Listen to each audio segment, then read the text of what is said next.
Welcome to the FNO InsureTech podcast, a place where movers and shakers from all points within the insurance ecosystem gather and discuss all things InsureTech.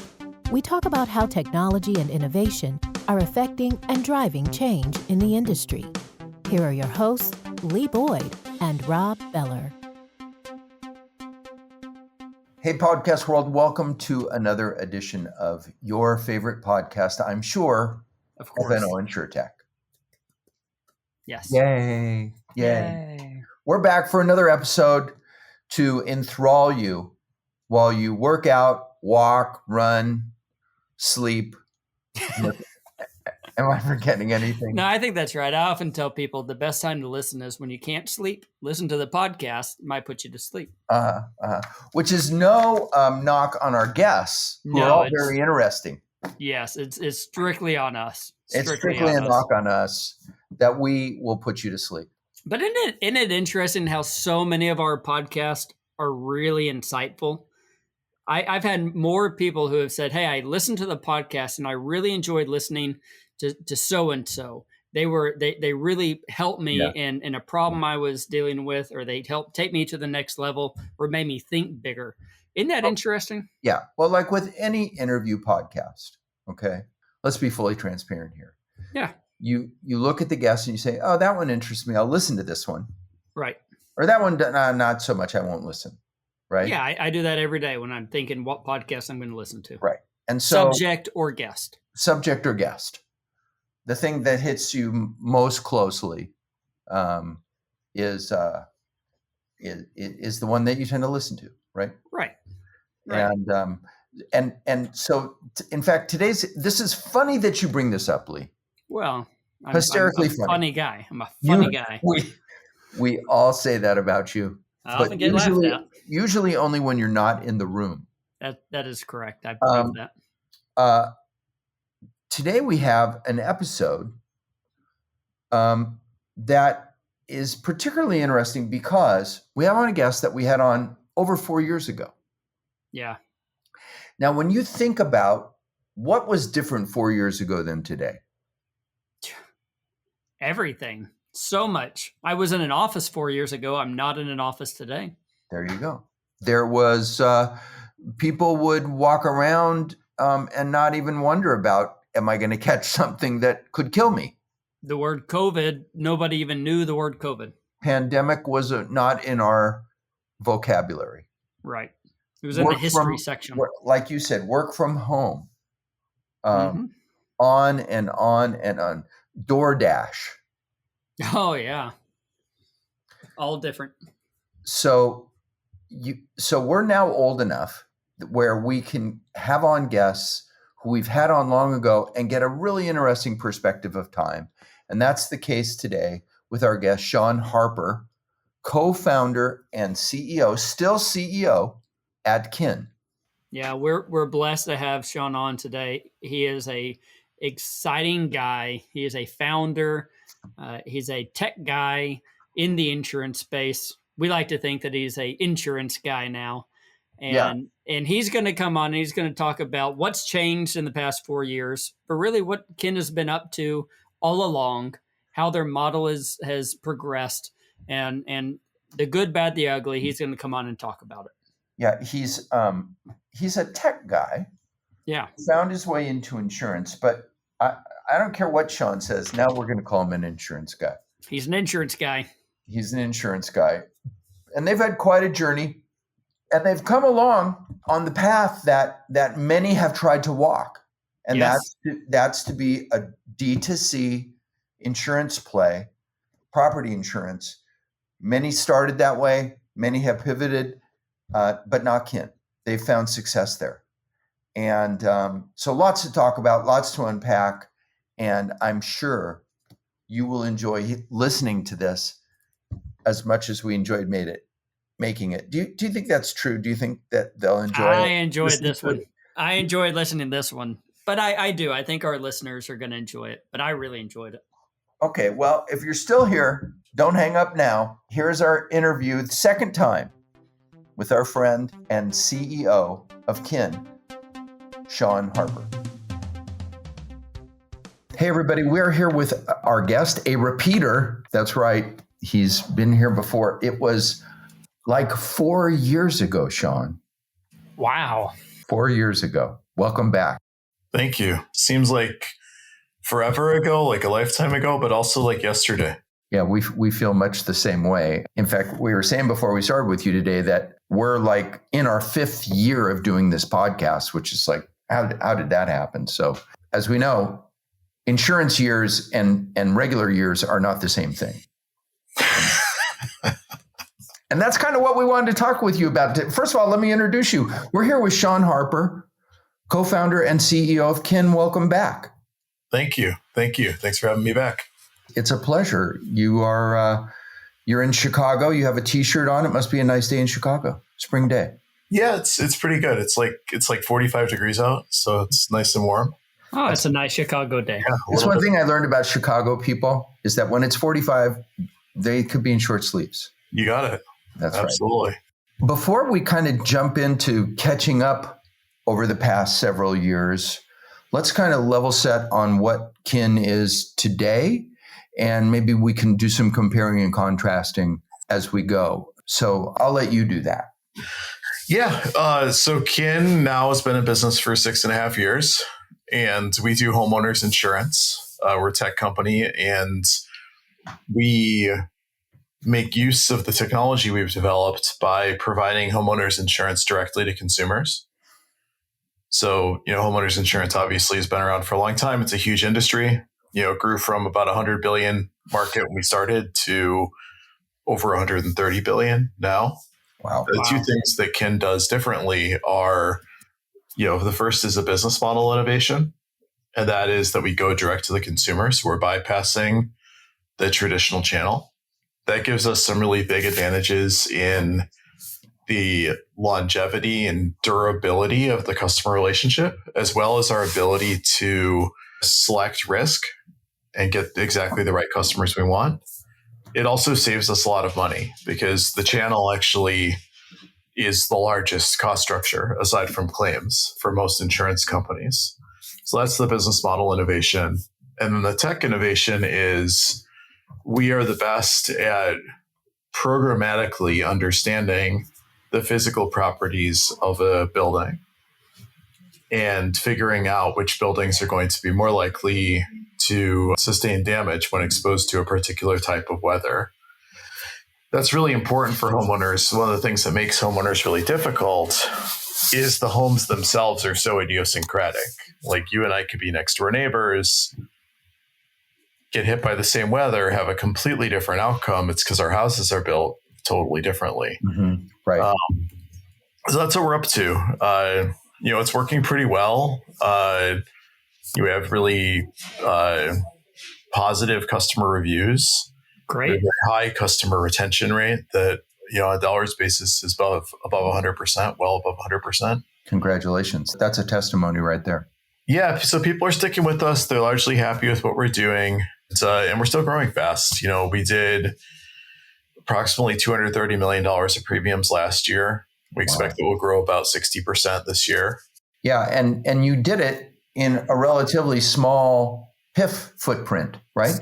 Lots of penetration in a few places.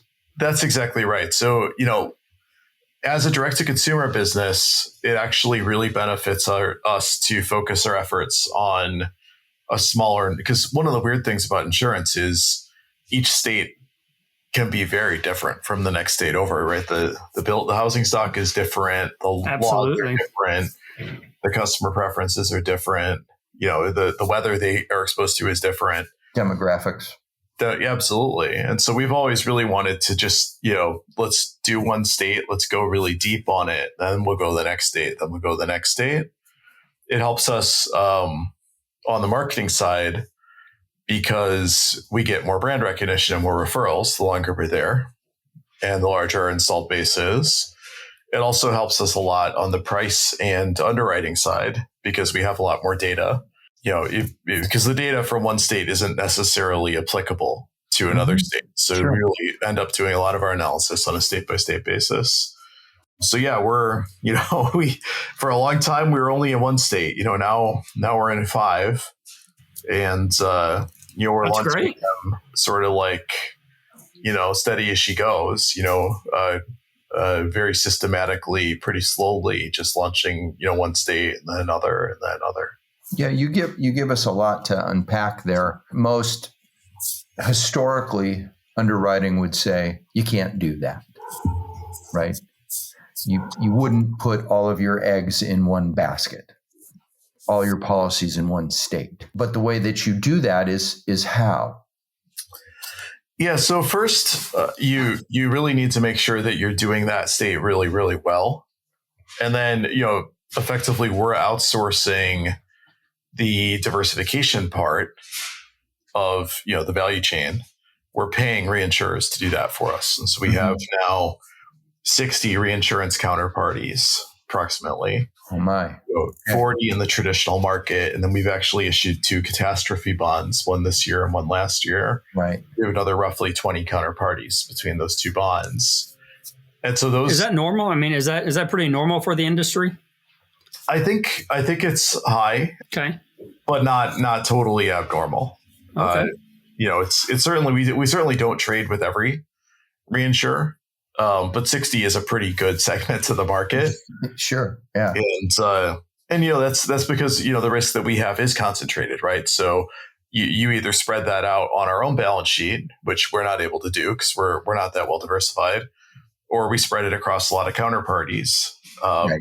They themselves have diversified balance sheets. And I love that you've done that, because I mean, we should in fact start by saying, in the world of InsureTech, you're an old InsureTech, right? 6.5 years, you're like the grandfather of InsureTechs, and you're still here through an enormous hurricane. And so, yeah, a few of them actually, because let's not forget what happened a couple summers ago in Louisiana, right? Absolutely. Yeah, we've been hit by a lot of, big events. And so your model works. I mean, I don't know what your bottom line looks like, but it works, right? Is that fair to say? Yeah, it's fair to say. It's actually, Hurricane Ian was a very big storm. It hit the west coast of Florida.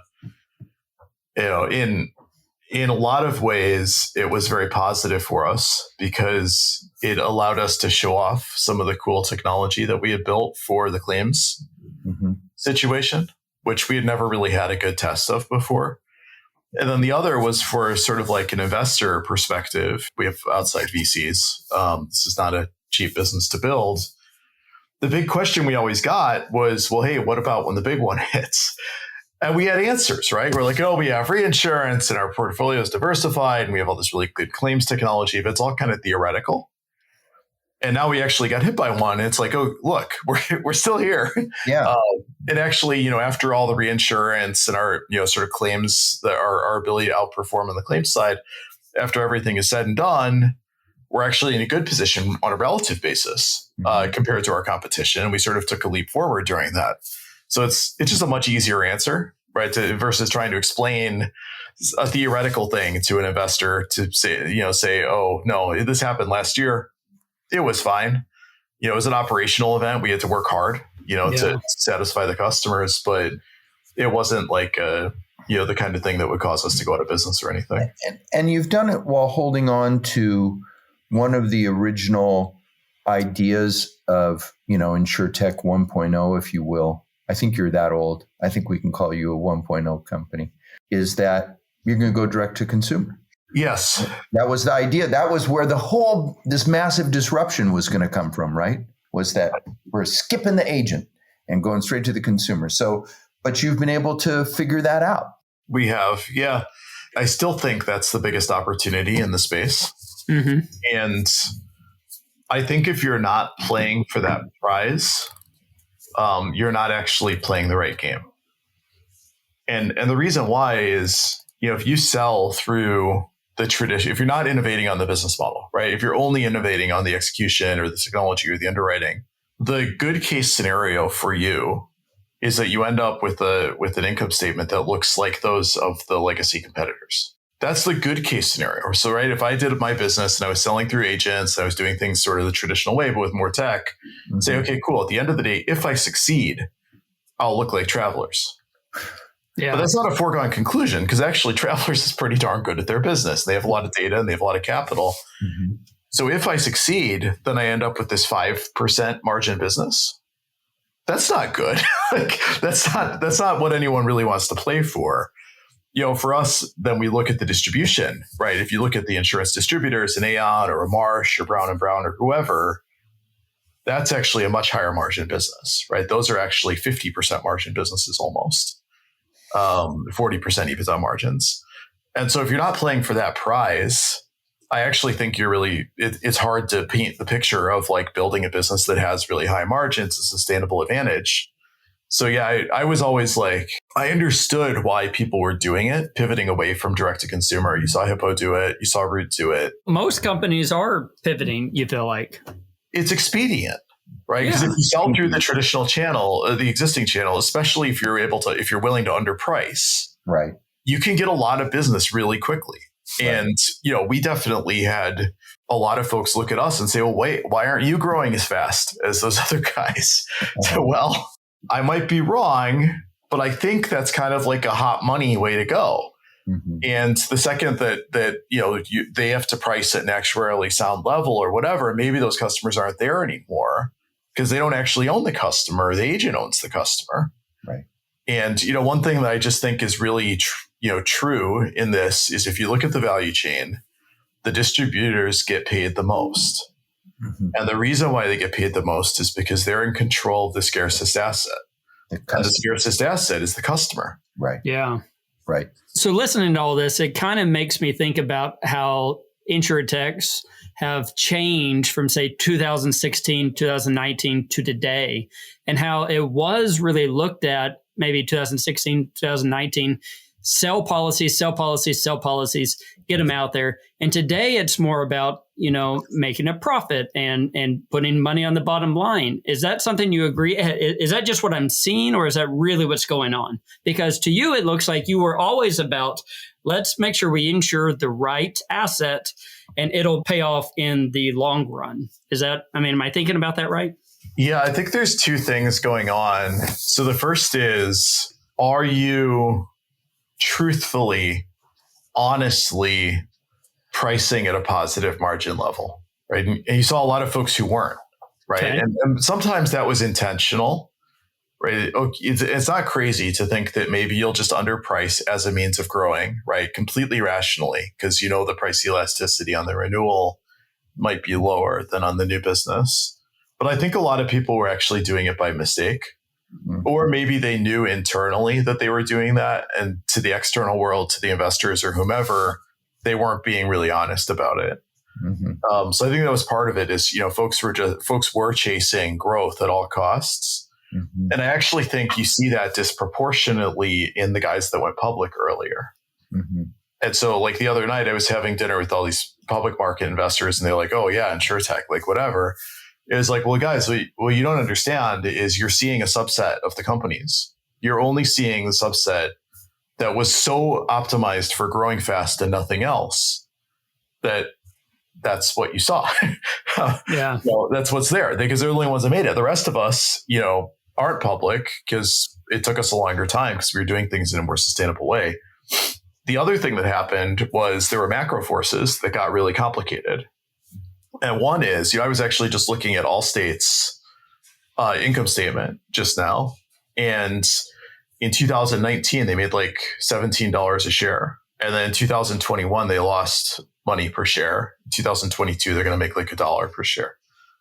Okay, wow. Well, something was going on there, right? Like the whole market had pretty bad years of earnings, right? So maybe even if you were planning on pricing at a sustainable level, maybe you just had a shock, right? Because there were some bad years in a row for weather or legal reasons or inflation or whatever.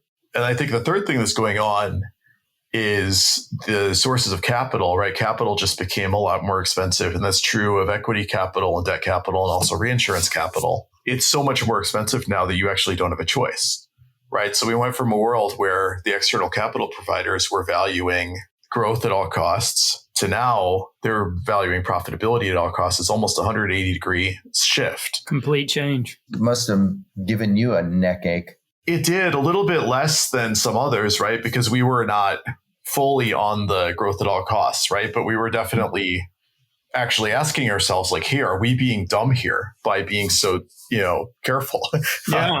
These other guys are like, having a lot of success, really just growing. So it's a little bit less of a whiplash for us, I think, than for many other companies, but still whiplash. When the outside world changes that fast, all you can do is change yourself, right? And respond, right? No one knows what's going to happen tomorrow. I don't, you don't. But we can stack the deck in our favor by making sure we respond to the change faster. It's still really disruptive. And this is one of the interesting things about time, right? And like you have these 100-year-old insurance companies. I think that one of the things that the InsureTech world has figured out is they're slow and they're methodical and they're risk adverse. But you want to know what? Over time, they make money. And over time, they stay open. And over time, they underwrite reasonably. It's not an accident that they're still here, right? It seemed like the disruptive opportunity was so immense and intense, and it may still be, but it's not because the incumbents don't know what they're doing. I 100% agree. I think there's two things going on. So first, the incumbents are smarter than they look. And it's really arrogant, right? Like with us, we're doing some things that are pretty different than the existing business model. But it's really, really arrogant to say, look, I'm going to do exactly the same business model as those guys, but I'm going to out execute them because I'm a startup and I'm the smartest guy in the room. That's just not right. Like, there are so many smart people at these big companies. So that's one thing. But the second is, insurance is a uniquely difficult business to enter. There are lots of structural barriers to entry to being an insurance company. There are also a lot of structural barriers to entry in selling technology to insurance companies. Yeah. Those are both really, really hard tasks, much harder than they are in other industries for a variety of reasons. And so I think that it's great when you get there, right? Like, oh, you're in a protected industry. You're part of an oligopoly of just, less than 100 companies, in the whole country that are doing this. But it's really, really hard on the newcomers. And we almost died, even though I think we're a very capable team, we had good investors, whatever. We almost died a few times.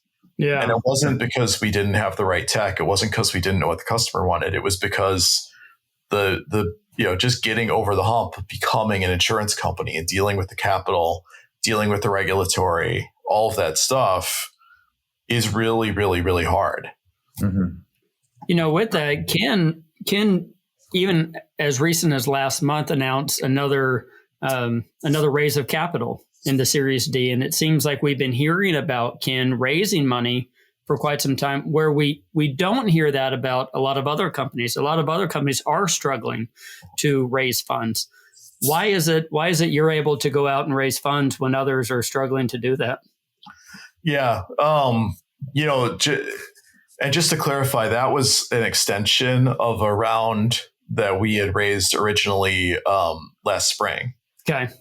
And so we basically, last spring, we sort of looked at it and we were like, we just closed this round, but it looks like the world is changing a little bit. Let's change our plan around a little bit, right? Like, let's focus even more on profitability. Let's focus a little bit less on growth. Let's really tighten up our execution. And we were successful in doing that. We had a really great year last year. We grew, super fast. We grew from about $105 million of premium to about $230 million of premium. That's great. We did it with an almost immediate payback on our customer acquisition costs. And we did it with like a, call it greater than 15x LTV to CAC ratio. And we did it with industry beating loss ratios. And so the investors saw the execution, and a couple of them were like, hey, could we put some more money in the same terms as the last round, the one that you did earlier this year? And we were like, it kind of stinks to have an amazing year and then have people say, hey, you can have your valuation stay the same. Like, we wanted the capital. We like these investors. And we know we know that we're actually in a good position. Like, a lot of companies are having their valuation go down. Yeah. We can't raise money at all. So we were like, yes, please. This is 2023. right? It's not 2021. Yeah, exactly. Yeah. Well, that money came in at the very end of 2022, but yeah, it was like very solidly a different world, right? Like Very it's much so. Not the world we were in 2 years ago.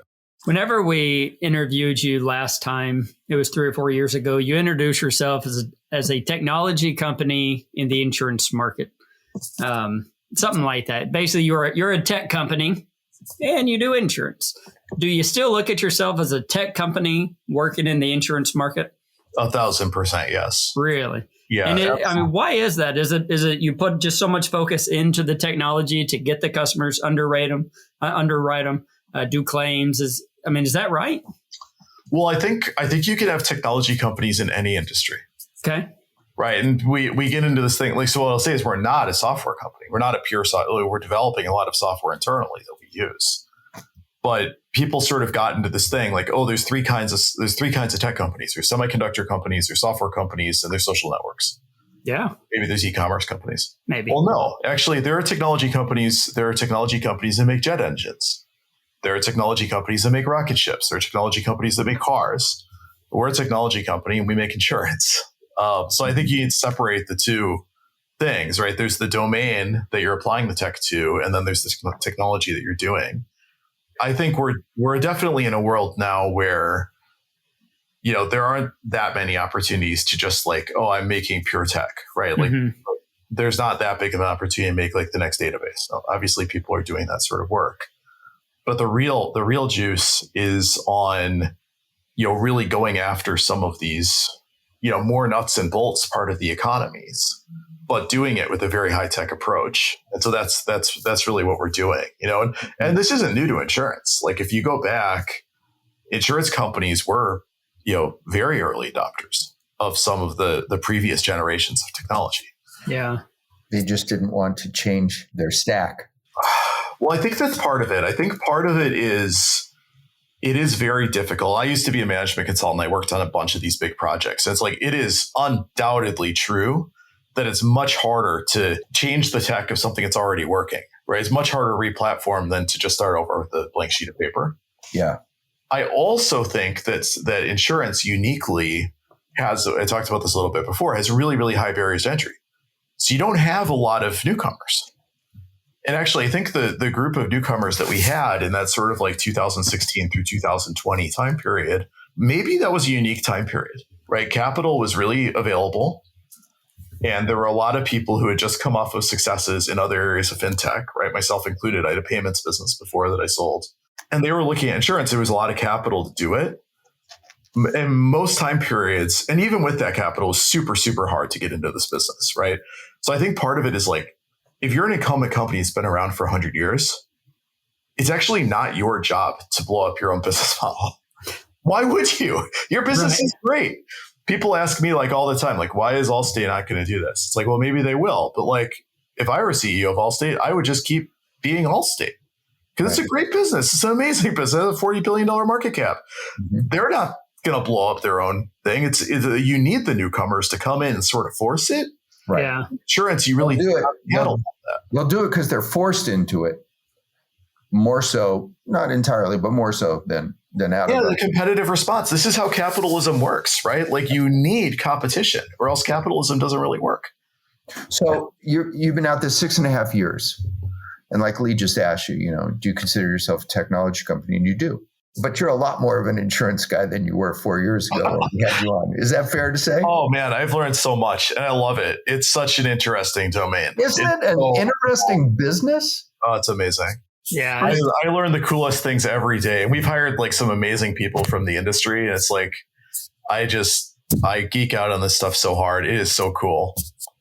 That's something I wanted to ask you about. The growth is one thing. It's amazing. But with that, you have to support it with all these employees.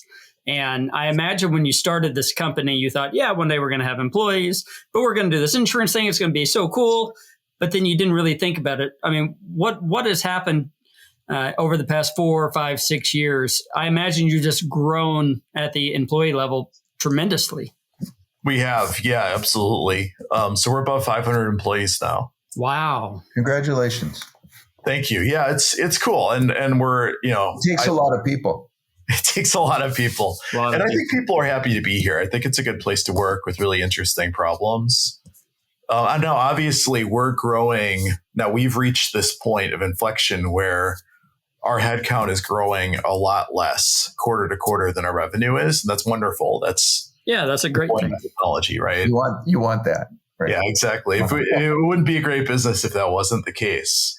But it takes a lot of people to make this happen. It takes programmers, it takes customer service people, claims people. We have 100 people plus on our claims team now. Yeah. That's what I wanted to ask also with this, right? People do file a claim, even though you don't want them to. I mean, even though you want to insure the homes that don't get damaged, that it happens. But your claims organization has grown. Is that something you always thought you would handle, was the claims portion? Did you originally think you were going to outsource that? What did that look like? We did outsource it originally. It became clear pretty early. This is such a core part of the customer experience, and it's part of the value chain where technology can really have a big impact. We knew we had to own it. So that was when we pivoted, we had sort of started out in the business as an MGA, and then we set up our first, risk bearing entity. It's a reciprocal exchange owned by our customers. We set that up in 2019, and when we did that, we took the claims in house, and we still hire contractors for things outside, right? You need to hire an engineer to look at a roof, whatever, right? But it's all done internally in our own technology with our own people, and I think it's the only way to do it, right? We work for you guys. Lee and I both work for Alacrity, and we're a provider of services to you guys. We worked both at the desk and in the field, of course, a lot in Ian. And I have to tell you honestly, we have enjoyed so much working with you guys. And I'm going to shout somebody out, Alyssa Walsh, who's your vendor manager, who of course is a primary contact in your claims area. Superstar. You heard it here first. She's a superstar. On her. She knows the business really well, and she's a super hard worker, very organized and thorough. But that's reflective in all the touches that we've had with Ken. I think you can feel pretty good about at least what we're seeing on the claims side. Thank you. Thank you. That's really good to hear. Not surprising, but really good to hear. Yeah, they do a great job. So back to that, you're more of an insurance guy now. I'm sure it's helping you put out a better product and to be more creative in your work. You have to understand the domain, right? It's like you can't. I mean, we've hired people, right, who know this stuff, but ultimately, even the guys who come from the people who come from the tech industry and maybe didn't have a lot of insurance experience, they've all had to learn. And there's just no way to be in this business if you're not also an insurance expert. Like it's just, and it's fun to learn, and it's possible to learn. I think one thing that I'm not sure people realize is just how many incredibly satisfying career paths there are in insurance. I agree. It's a wonderful and super stable industry. As crazy as your business can be, right? Yeah. Absolutely. It's hugely important to our whole society and how it works, right? Yeah. None of this works without insurance. Yeah. In fact, getting people like yourself and other technologists into this area, which is an area that Lee and I have worked in for a long time, for decades, myself for decades, has been a great thing is to help move it forward, right? Because if nothing else, it's expanded the number of people who now understand that insurance is not this boring, dry, drab thing, but rather it's very vital and important, and also existing in 2023, right? Yes. I mean, one of the knocks that there used to be on it is that, it was way back in time, but those days are quickly disappearing. Yeah, 100% agree. Like you said, I mean, you compete with Travelers. They're good. Great. Yeah, absolutely. It's an industry with a lot of sophistication, with a lot of really smart people. It's not one to be taken for granted at all. Mm-mm. As we get close to wrapping up here, I do want to ask you about your growth plans. What do you have on the roadmap? More states? Are you looking at more lines, perhaps? We are. Our secret sauce is really in the business model innovation, which is applicable to home, because home is a relatively simple product, but still it has a lot of retail agent involvement.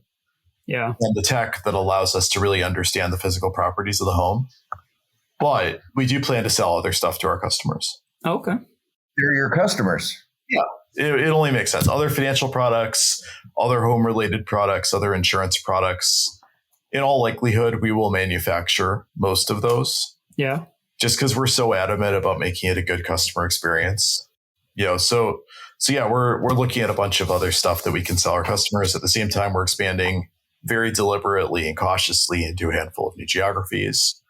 And then there's a lot of hay to make in the markets that we're in right now, in the products right now, right? Like we're still tiny minnow in this incredibly huge industry. And, we actually could grow very comfortably for a long time in our current markets with our current product set. We don't really need these things to. Yeah, five states is a lot whenever you think about it. There's a lot of people in those key states, Florida being one of them, always looking for insurance these days, it seems like. So you do have great growth there. But that's exciting to hear about the possibility. There's a lot of successful insurance companies that are in 2 states. Mm-hmm. Or a state. Or a region of one. Is that to say we might see Ken for your car at some point in time? It is a certainty that you'll see a Ken auto insurance product at some point in time. Probably won't be doing a whole lot of marketing for it, but it'll be more something that we cross-sell onto the home. I don't think it'll be a point of really significant differentiation for us. Uh-huh. Like there are some people that do auto really well with a really low cost structure. Right. But for us to have a really excellent product, either something we're making on our own or something through a partnership that we can tack onto that home policy, that's just a great convenience for the customer. And that's what it's about. It's convenient for the customer. Well, I love your customer centricity. I just want to ask you, go back to something that you mentioned in the beginning about being a direct to consumer. This is something that many people have stumbled, and many people they started that way, and then they pivoted to agents. What do you say is your secret sauce in that regard? People always look at this industry and they think about like big data and machine learning, and they say, oh, that could be used for underwriting. All the time. Absolutely. And that's true. Totally. But it actually might be an even more powerful weapon for marketing. And so, one company we take a lot of inspiration from, we actually have, our head of marketing came from there. One of our board members came from there. Our largest investor came from there, is Capital One, the credit card company. Right. Yes. And what they did with amazing success was figure out how to tie together the risk appetite with the marketing. Those two things can really be complementary. And so that's a big part of what we do. And so, our marketing is very sophisticated. We're really marketing specifically to the customers that we know are going to be a good match for our portfolio and for our risk appetite. And that way you're much more efficient with the marketing. You're not wasting money and impressions on marketing to folks where you might not have a good price, or they might not meet your underwriting criteria. That's a huge advantage. And when you figure that out, I think until you figure that out, it's really, really hard to make it work. And then when you figure it out, it creates a really, really nice virtuous cycle. Well, if doubling your premium in a year is any validation of that, then you guys are on top of it. And congratulations on that, because that's not easy. Thank you. Yeah, no, we're really excited about where the business is going and also, how far we've come.